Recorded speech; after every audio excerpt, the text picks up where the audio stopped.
বললাম মা আমার কিছু হলে তোমাকে আমি কার কাছে রেখে যাবো, আমাদের তো কেউ নাই, আমি ছাড়া তোমার কেউ নাই, তুমি ছাড়া আমার কেউ নাই। আমি শহীদ আব্দুল্লাহ বিন জাহিদের আম্মু। আমার ছেলে শহীদ রমিজউদ্দিনের 24-25 বেসের ছাত্র ছিল। সে জীবিত থাকলে এবার ইন্টার পরীক্ষা দিত, ভর্তি পরীক্ষার জন্য প্রিপারেশন নিত। আমার ছেলে শহীদ হয়েছে 5 আগস্ট সন্ধ্যায়।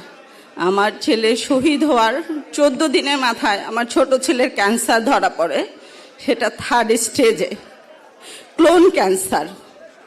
আমার ছোট ছেলেটা তখন বয়স ছিল 13, এখন 14 কমপ্লিট করছে। একটু আগে আনাসের আম্মা যে কথাটা বলল যে আমি কোনো দল করি না, আমি সেই যুক্তিটা আগে খণ্ডন করে তারপর আমি আমার কথা বলতেছি। আমার ছেলে বিএমপি করতো না, আমি কোনো দল করি না, কিন্তু আমরা বিএমপির পরিবার আমার পাশে এমনভাবে ছিল, আমার ছোট ছেলের সম্পূর্ণ ট্রিটমেন্টের 80% খরচ তারা বেয়ার করছে।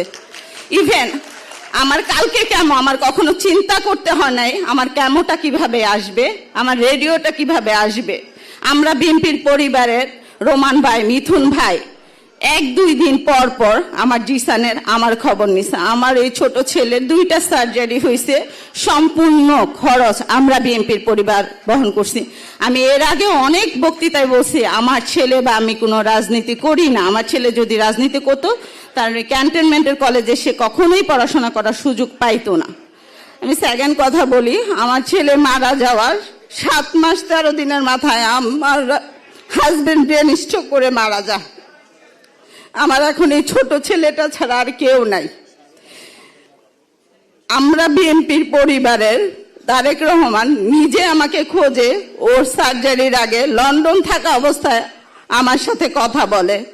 ইভেন উনি বলে আপনার ভাইরা যেমন আপনার পাশে আছে, আমি ইনশাল্লাহ আপনার পাশে থাকি, যেখানেই থাকি।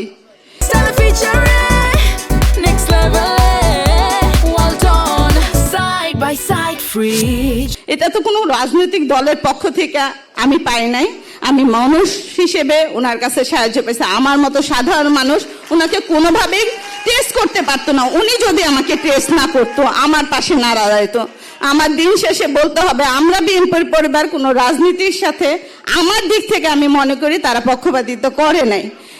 আমি বিগত 17 মাসে ওনাদের কাছ থেকে যে সাপোর্টটা পাইছি, আমি আমার কৃতজ্ঞতা বোধ থেকে, আমার দায়িত্ব বোধ থেকে, আমার আনুগত্য থেকে আমার স্বীকার করতে হবে আমরা বিএনপির পরিবার ভবিষ্যতেও আমাদের এই শহীদ পরিবারের পাশে ইনশাল্লাহ থাকবে। কিন্তু যারা আমাদের রক্তের বিনিময়ে এখন এই সংসদ চালাচ্ছে ইন্টারিম সরকার, তারা কি আমার পাশে ছিল?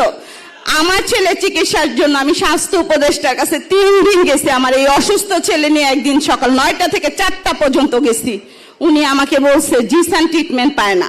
আমার জিসান যদি ট্রিটমেন্ট না পায় তাহলে উনি কিভাবে সিঙ্গাপুর যায় ট্রিটমেন্ট করে? এই উত্তরটা আপনাদের কাছেই রেখে গেলাম, আপনাদের কাছে আমি রেখে গেলাম। আমার জিসান যদি না পায়, আমার তো এই দুনিয়াতে আর কেউ নেই। আমার বড় ছেলে আমাকে আদর করে ডাকতো আম্মু মা। আমি ওর সাথে রাগ করলে বলে কি আমি তোমাকে একবারে 2টা মা ডাকি। আজকে 17 মাস হয়ে গেছে, আমাকে তো কেউ আর আম্মু মা ডাকে না। আমার বড় ছেলে মারা যাওয়ার 1 সপ্তাহ আমি বলছিলাম, জিসান অসুস্থ ছিল, যে জিসান তুমি আমাকে ছাইরা যাও না। আমার বড় ছেলে আমার পাশে শুয়ে বলছিলাম জিসান ছেড়ে গেল আমি যাব না। আমার বড় ছেলে তো আমাকে ছাড়া গেছে, আমি কি নিয়ে বাঁচবো?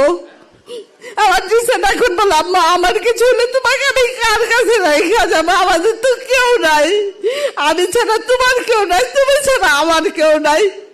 আমি এতটুকুই বলতে চাই, আমরা বিএনপির পরিবার যদি আমার পাশে না থাকতো আমি কোনোভাবে আমার ছেলের ট্রিটমেন্টটা করতে পারতাম না। কই 17 মাসে তো কেউ আমার পাশে দাঁড়ায় নাই তারা ছাড়া। আমি এতটুকু বিশ্বাস করি বিএনপি ইনশাল্লাহ ক্ষমতা গেলে ইনশাল্লাহ আমাদের পাশে দাঁড়াবে, আমাদের সন্তানদের বিচার ওনাদের প্রায়োরিটি প্রথম পর্যায়ে থাকবে।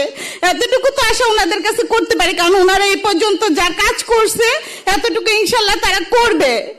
আমি শেষ পর্যন্ত তারেক রহমান স্যারকে কৃতজ্ঞতা জানাই, ওনার ফ্যামিলির জন্য দোয়া করি, ওনার মার জন্য দোয়া করি, ইনশাল্লাহ উনি আমাদের পাশে থাকবে এতটুকু বিশ্বাস করি। আসসালামু আলাইকুম।